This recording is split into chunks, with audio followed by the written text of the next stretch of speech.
hello. So good to see you again. Welcome back to the Gallery of Curiosities. I remain, as always, your humble host, Osgoode.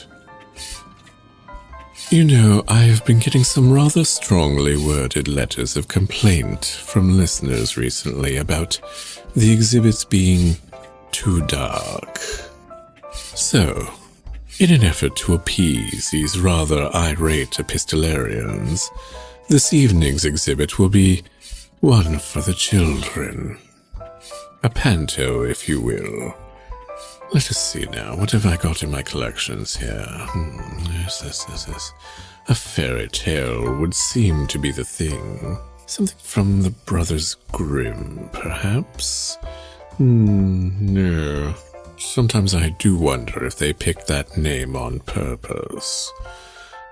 Let us look at the French selections for something a little lighter, shall we say? Charles Perrault, rather than Jacob and Wilhelm. Cinderella. Perhaps not. It's terribly judgmental, don't you think? Let's see, what do we have here? Sleeping Beauty? No. Taking advantage of a nubile young woman whilst she's unconscious simply does not play well these days. Puss in Boots? Not in front of the children. No. Not on my watch. Here we go. This is a personal favorite. Why not? Bluebeard. Our exhibit for this evening comes from M.E. Bronstein, a PhD student in comparative literature who writes short stories when she should be working on her dissertation. Her writings have appeared in Beneath Ceaseless Skies, Miscreations, Gods, Monstrosities, and Other Horrors, Michigan Quarterly Review, Mixtape, and elsewhere. You can find her at mebronstein.com.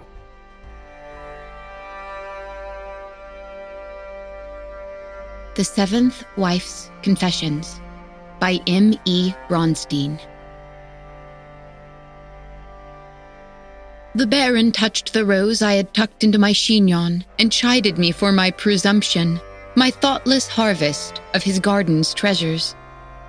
I did not know what to say at first, since the Baron had spent so much time giving things to my sisters and me, insisting that we make ourselves at home. I paused, considered, then apologized. I promised I would not take a rose again without his express permission. The Baron's considerable gut wobbled as he laughed. "Never fret," he said. He gathered another rose from an adjacent bush, an even richer shade of burgundy than the first. The dark red of its petals, their edges nearly black, put me in mind of a singed page. The Baron bowed over his hand as he presented the flower to me. "But you must realize that such treasures of mine come at a price. In time, I shall demand something from you in return." I accepted the proffered rose.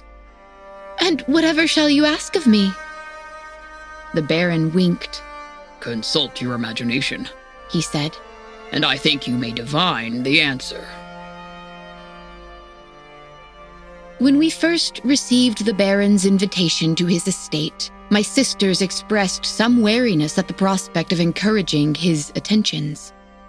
We knew very well that he meant to court one of us. I, however, became the Baron's most enthusiastic advocate. My sisters tried to remind me of the rumors. Some spoke of a curse. "And should we shun him for that?" I asked. "If he is cursed, he deserves our compassion all the more. I would be honored to be the Baron's guest." I persuaded myself that I was being thoughtful. I had been reading, you see. I had grown up dazzled by my father's stories of his travels. In his absence, I would try to sate my hunger for distance and splendid places by reading Gothic novels or the travel diaries of adventurers long dead. Lately, I had taken to lighter fare. Monsieur Perrault, Madame de Villeneuve, Madame Lebrun de Beaumont. I would stay out in the garden until dusk with a copy of the Magasin des Enfants in my lap. That little book managed to circulate between many young ladies in those days, gifted to us by wise governesses who wished to teach us virtue. I devoured the tale of Le Bel et les Bêtes, without absorbing the appropriate moral instruction, perhaps. I spent so much time like this, reading in the garden, wishing myself elsewhere, that when at last a new path opened up before me, a path gilded by sunlight, lined with roses, I could not resist. I wanted to leave as my eldest married sister had, but more gloriously, and outdo my younger sisters who had yet to wed. And so, perhaps you will understand why my imagination galloped away with me. Perhaps you will understand how the Baron so easily won my favor. Every corner of the Baron's estate burst with evidence of his wealth, though it was wealth in urgent need of a dusting. Imposing chandeliers interrupted the amber dim, strands of crystal weeping from branches of brass, and here and there, scattered across oak-paneled walls, immense tarnished mirrors and paintings of the canals of Venice or Dutch still lives, in elaborate frames of writhing gold. We dined at an immense table of polished walnut and pecked and sipped at vol au vent, stuffed with duck, candied citron, claret in silver goblets. The Baron himself did not, at first, appear to cut quite as glittering and glamorous a figure as his home. An imposing curtain of beard fell from his chin, and above the beard he had a face like a bloodhound's, heavy-lidded eyes, mouth flanked by weary folds of flesh. But when he spoke of his travels, of all the sights he had seen, and the illustrious company he kept, his eyes became brighter, his tangled curls more romantic, and the lines upon his face seemed to tell a story rather than speak of his age. He is like a walking book, I thought, and I wondered what tragedy had engraved those lines, had caused that overgrown weed of a beard to consume his features. Perhaps he had been more princely once. I had little experience charming men, but the naive awe I expressed as the Baron spoke apparently pleased him. My sisters, who had not read quite so much as I had, found it rather more difficult to retain his attention. Soon the Baron and I were leaning nearer and nearer to each other, whispering and chuckling like intimates. I noticed a strange necklace shimmering beneath his beard and asked if I could see it. "No, I am afraid not. It is a special, secret treasure," he said, smirking, "that only the Baroness has ever had access to." "Does it weigh upon you, then, in the absence of a Baroness?" I asked. "Indeed," he said, bowing his head as though he could feel the necklace, the secret, dragging him down. "It does." "Well," I did my best to offer him a winning smile, "we shall have to remedy that." While we spoke and ate, a clockwork galleon shuddered up and down the table, transporting pastries rather than sailors. It came to a stop before me, and I flinched and let my spoon clatter to the table in surprise as its diminutive cannons fired. A little gilded cannonball of chocolate settled upon my plate. The Baron chuckled softly at my gasps. And so I married the Baron. At first, the strange beauty of my new home entranced me. Various treasures glittered and ticked within the dim depths of many a room. Everywhere there were little lacquered music boxes, marble satyrs lolling against clocks, golden lilies that blossomed upward into candlesticks. All of this, The Baron liked to inform me. is yours. I thought of noble beasts who lavished gifts upon their lovely house guests, golden dresses and diamonds to drive their wicked sisters mad with envy. And so I draped my arms around his neck, or up to his shoulders rather, as far as I could reach, and he lowered his head to permit me to kiss him. Though the house enchanted me, I liked to hear him talk of the world beyond it. The Baron showed me tokens of his travels, Murano glass goblets, fine white and blue porcelain, engravings of volcanoes and cocoa trees. I savored the implied promise in every object, every word, that one day I would see the distant places these treasures had come from. The world itself would unfold for me, become my most expansive and vivid book. Then, the Baron said that he would show me his favorite treasure. He led me up a narrow stairwell, very poorly lit. The dark deepened as we ascended, and I noticed a strange set of marks upon the steps, like misplaced musical notes. And in the distance, a faint, rhythmic ticking.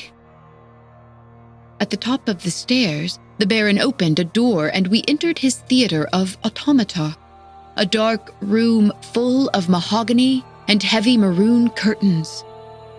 It was then that he revealed the ornament beneath his beard. He reached behind his neck and played with a clasp. Then he held out the golden chain for me to examine, and housed upon it a shining ring and a set of small, almost doll-sized keys. The Baron opened an assortment of cabinets and used each key in turn to operate a little dulcimer player, a fox hunter in a red coat, a little ballerina. Something about the lustrous black glass of the fox hunter's eyes unnerved me, and I turned my attention to the ballerina. She pirouetted in slow circles, her skirt like a drooping flower starved of water. I eyed my husband as he watched the ballerina dance and wondered at the hunger, the rapt fascination that illuminated his features. A strange twinge that I recognized as jealousy, or something much akin, stirred painfully beneath my skin. I wished that he would look upon me thus. "You are fond of these creatures, aren't you?" I said. I suppose I am, said the Baron. They do as they are told. That is a rare talent. I reached out to touch the gossamer hem of the ballerina's skirt, and the Baron's hand swept down like a hawk and seized upon my own. Please, he said. They are delicate. Soon the Baron had to leave. He had warned me that business would often take him away in this manner. "Whatever shall I do in your absence?" I asked him. My disappointment must have been evident. The Baron grasped my chin gently, tilted my face toward his, and encouraged me to speak my mind. "I had hoped that I might accompany you," I admitted. The Baron smiled at the notion. I'm afraid that you shall have to satisfy yourself exploring here, he said. For the time being, at least. That would not do. I suspected my husband might be persuadable in these matters, and so I insinuated myself against him, played with stray coils of his beard. He emitted a soft sound, rather like a purr, hands roaming across my arms. I laid my head against his chest, and that was when the glitter of the necklace caught my eye yet again. Without thinking, I reached for it, until the Baron held my wrist, stilling my hand. "You told me once that only the Baroness could have access to this treasure of yours," I reminded him. "So I did." His grip upon me loosened. I slipped free. "Well, I am the Baroness now," I said.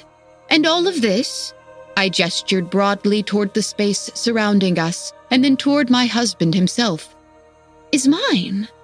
"So you are," he agreed, smiling. "And so it is." He reached behind his neck, unclasped the necklace, and removed the key ring. He extracted one little key and showed it to me. Its handle was set with a delicate garnet shaped like a heart. He pressed it against my palm, then folded my hand shut and kissed my fingers. "This is for you, my Baroness," he said. "It unlocks a treasure hidden somewhere in this house. A bridal present, shall we say. I give you leave to explore in my absence and find it." "May I have the other keys too?"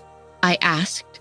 I knew that he fretted a great deal over the mechanics of his automata, which could grow capricious and run awry with very little provocation. I could attend to them in his absence. "No," said the Baron, and his abruptness, the sudden harshness in his voice, startled me. "Do not concern yourself with the automata. You're not permitted to enter that room unattended by your husband." He gripped my shoulder. "Do you understand me?" "Yes," I said. "I understand you."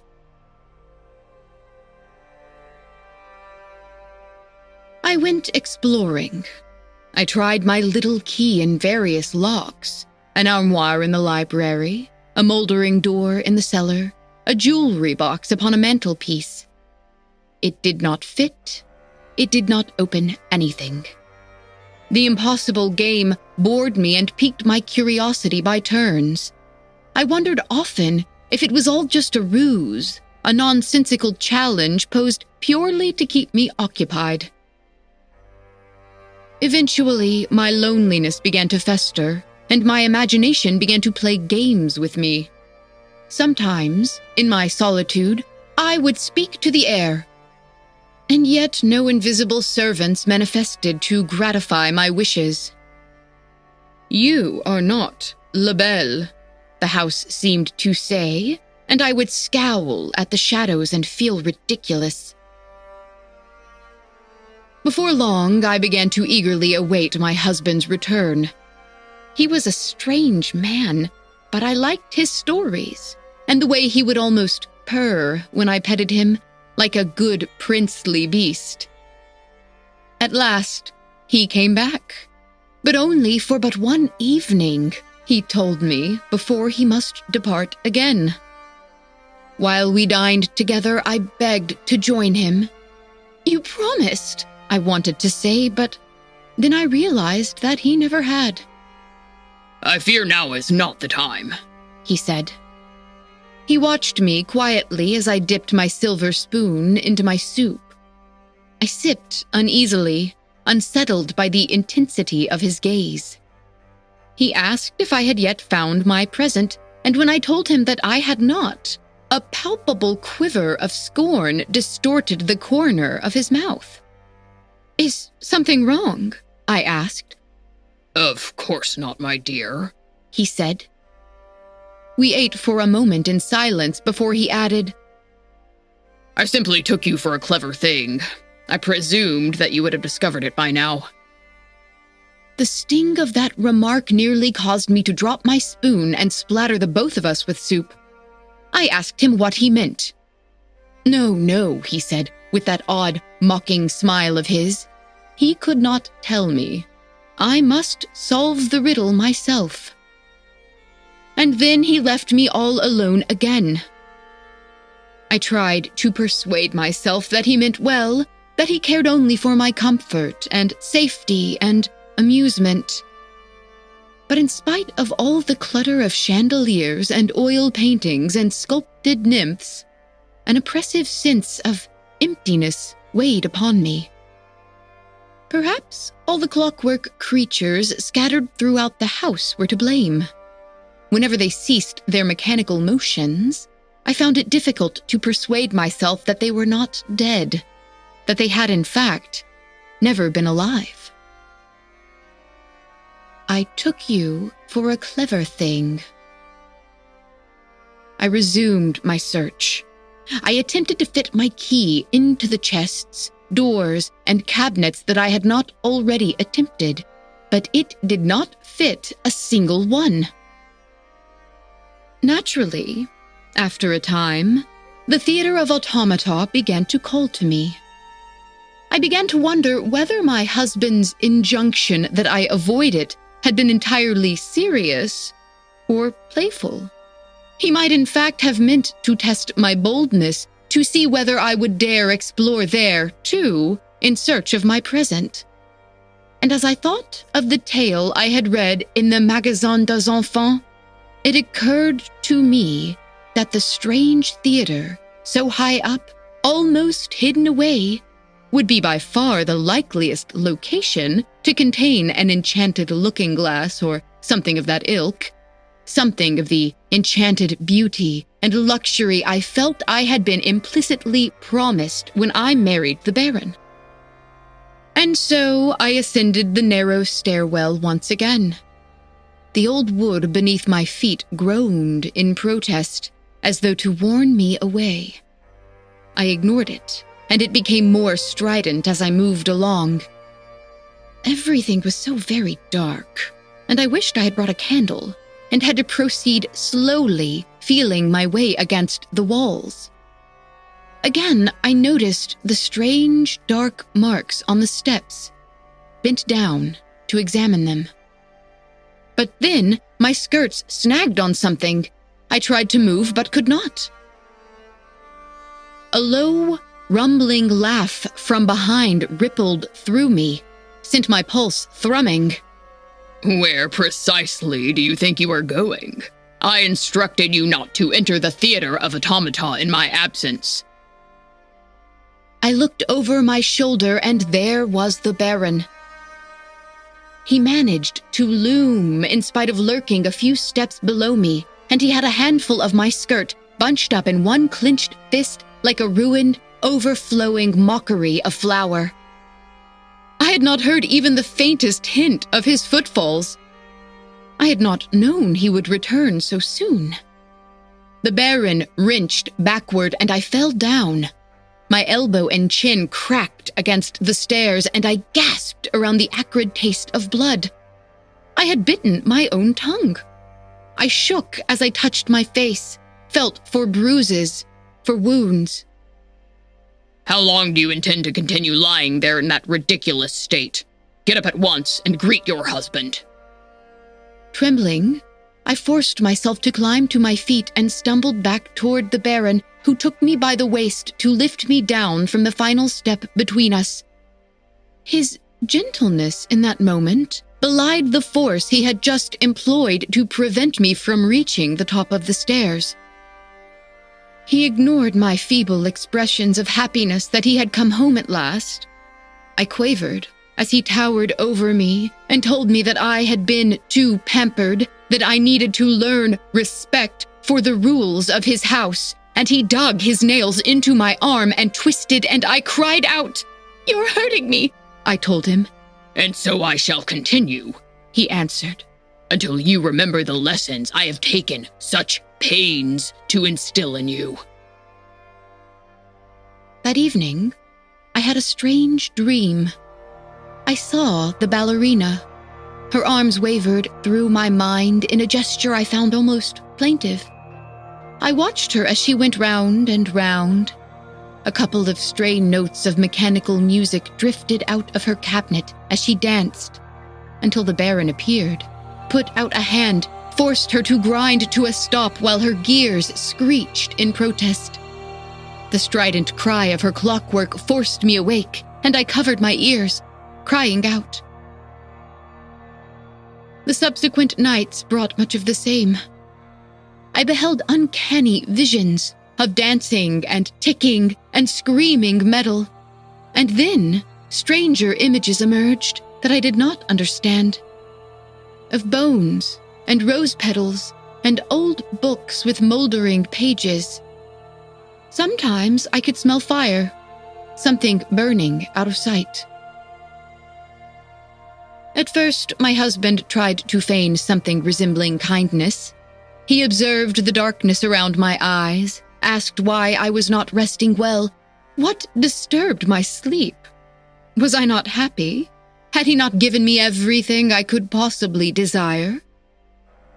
I stared fixedly at my husband's necklace of keys, even buried beneath his beard.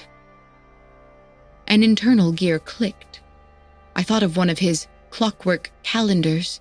It had a little window full of painted stars and moon by night that would rotate away to be supplanted by a smiling sun come morning. So, too, did one story begin to shift out of view, to be usurped by another. While my husband bathed, he would leave his necklace of keys upon a hook beside the door to his bedchamber. I realize now that this apparent oversight could not have been so accidental after all. He meant to taunt me, to tempt me. Like a good rabbit, I fell easily into this trap, made of glittering gold rather than serrated steel. I snatched the keys from the hook. Then I ran, stumbling over my own skirts. My husband was not the sort to luxuriate in his bath. I would not have much time. I went up the stairs to the theater, with a candle this time, and I realized that the dark marks that peppered the steps reminded me rather of rose petals. But when I leaned down and held my candle closer, I recognized the seeming petals as dried drops of blood, inking warnings into the steps as I passed. And accompanying these scars that stained the wood, that maddening ticking, louder than I remembered it. It became more insistent the further up I went. By the time I came to the door at the top of the stairs, I convinced myself that the blood drops and the ticking were connected, that they were like the perforations in a music roll, going round and round beneath me, as though I had fallen inside a music box made of wounds. The whirring and clicking filled my ears up with clamoring warnings, seemed to scream at me to go away. The keyring rattled in my hand, harmonized with the muffled mechanics I could hear as I entered the theater. I came to the ballerina first, opened her up, and inside the delicate ceramic shell of her body, I found a yellowing fragment of bone. I thought of the Baron's grip around my wrist. I thought of when he had grabbed my dress and tripped me upon the stairs. I thought of his low, rumbling chuckle that seemed to radiate from some dark, unseen cavern. Trembling, I backed away from the ballerina. But her painted eyes followed me, and then she began to twirl in place. Something about the arc of her arms spoke to me, looked like a gesture of entreaty, a plea for recognition, for help. One by one, I used the keys on the ring and opened up all of the automata and found the remains of all of my husband's previous 6 wives. The finger bones of a wife who had been a great musician encased within the dulcimer player. A skull buried within the bowels of the galleon. Golden hairs matted with blood concealed behind a clock face framed by lazy satyrs. He used some sort of varnish to seal their bones and skin and hair as they had been at the moment of their slaughter, and so all the scarred and tattered ivory, the screaming remains, gleamed beneath an obscene, slick sheen, like a slug's trail. The fragmented women who surrounded me whispered through my mind as I read their chaos of parts. They begged me not to become a part of their tale. The fox hunter troubled me the most, with his blank, glass eyes, his blood-red coat. I took up my key with the garnet and set it into his back. As I had known it would, it fell neatly into place. A clockwise turn in a circle would set his arm shuddering into motion as though to fire his rifle. A counterclockwise turn made a pair of little doors click open, allowing me access to his inner workings. And yet, when I opened him up, I found nothing. He was all hollow inside, save for his ticking mechanics, and yet his emptiness chilled me far more than the flesh and bone I had expected to find. "This is for you, my Baroness," he had said. And then, a faintly floral scent behind me and a low rumble of a chuckle.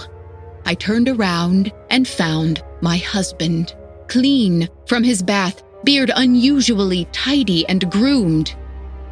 He was holding his favorite poignard. I thought for a moment about leaping at him, clawing at his eyes with my nails. Then I shrank away instead. "My dear girl," he said, "you really ought to know better. Woman's curiosity is always her undoing, you know." I contemplated the fox hunter, my fate. "Not always," I said. "Not always? Whatever do you mean?" Young ladies like myself are so often confined that our curiosity often becomes our only means of movement, of exploration. We imagine ourselves elsewhere, into a more pleasant story. We imagine ways out. "Curiosity is often a woman's only defense," I said. "But not yours, my dear," said my smiling husband as he raised his poignard.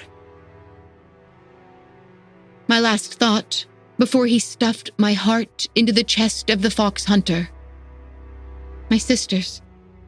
At least it happened to be me, rather than them.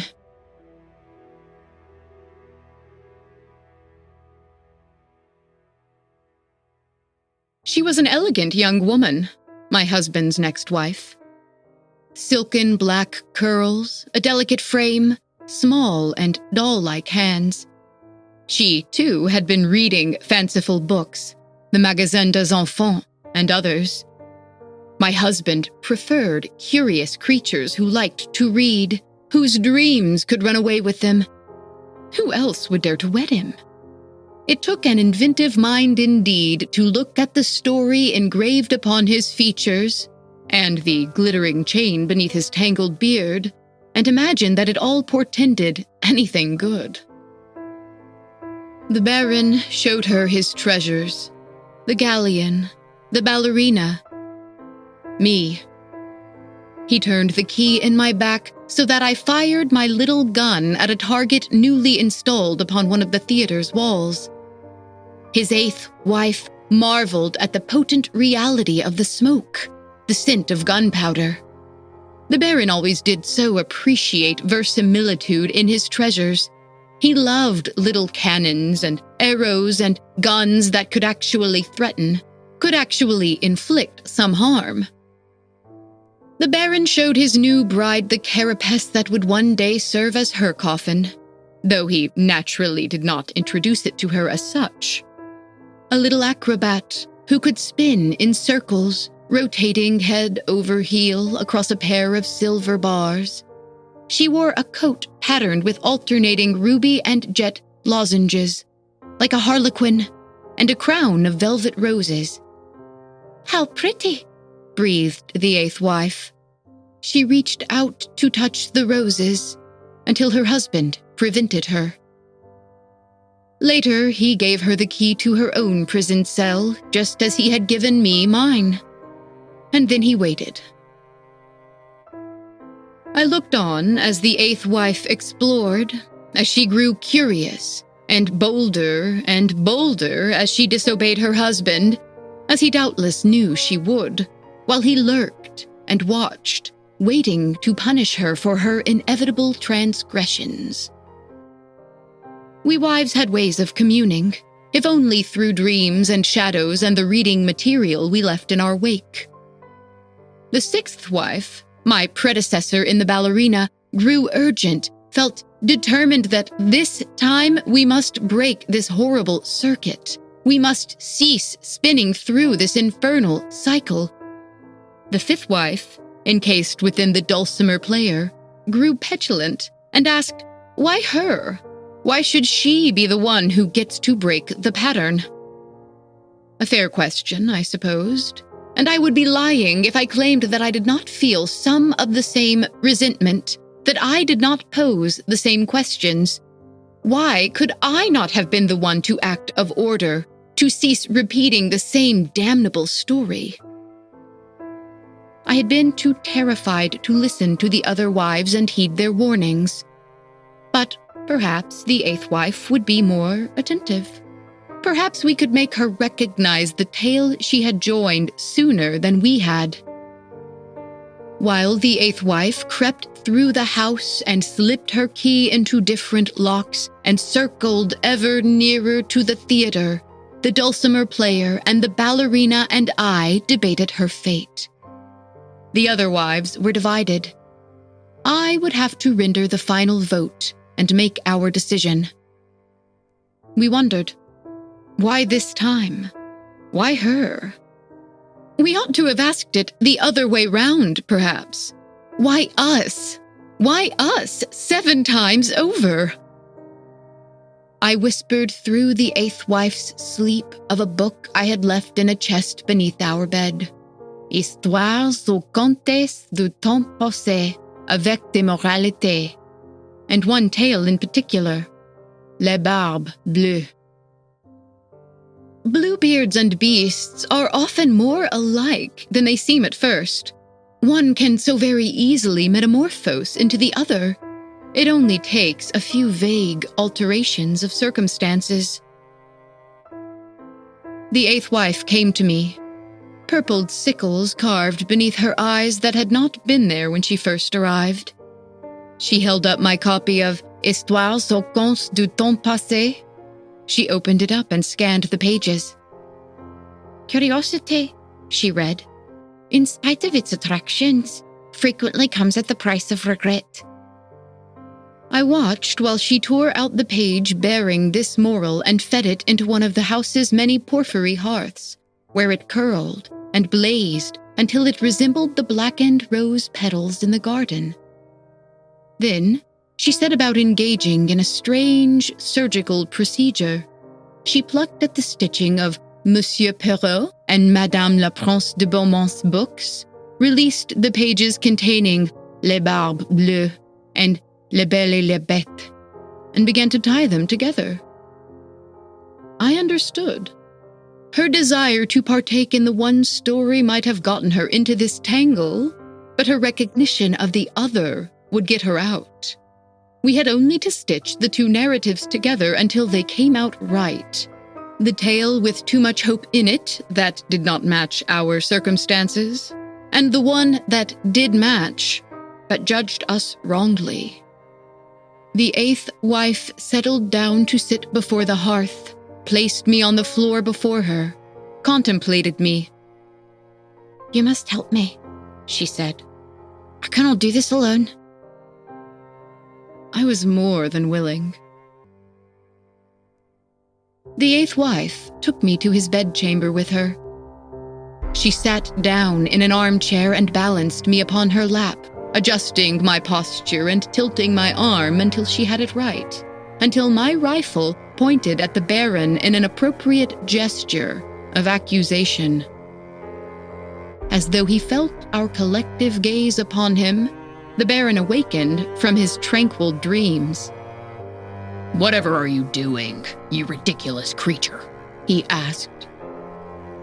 He started to crawl out from beneath his richly embroidered covers, but stopped as my rifle followed his motions. His attention slipped between his wife and me. I told you not to touch. As I have told you countless times, they are delicate. I know, she said, but less so than you think, my dear. A slow smile spread across his face.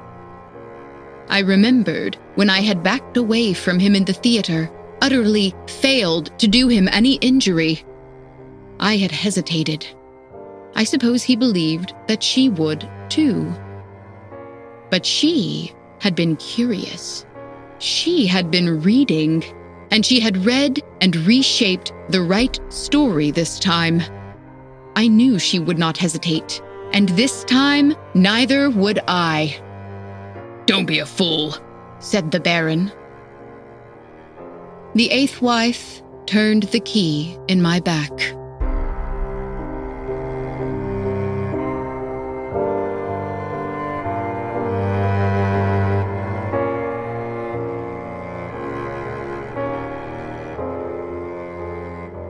When this evening's narrator, Alex Ford, isn't rocking around the nation in her band, Ford Theatre Reunion, she's holed up in her guest room following a different passion, recording audiobooks and editing manuscripts.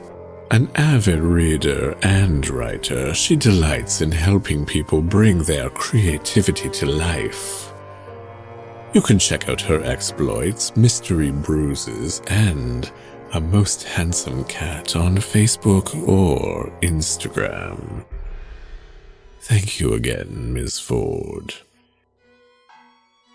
But now, the hour is late.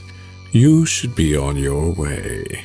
Do take care of each other and come visit us next time at the Gallery of Curiosities.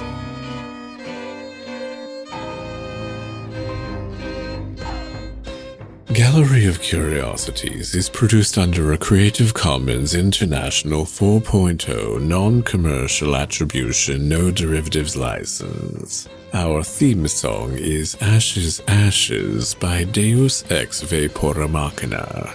For full show notes, as always, please do visit us on the web at gallerycurious.com.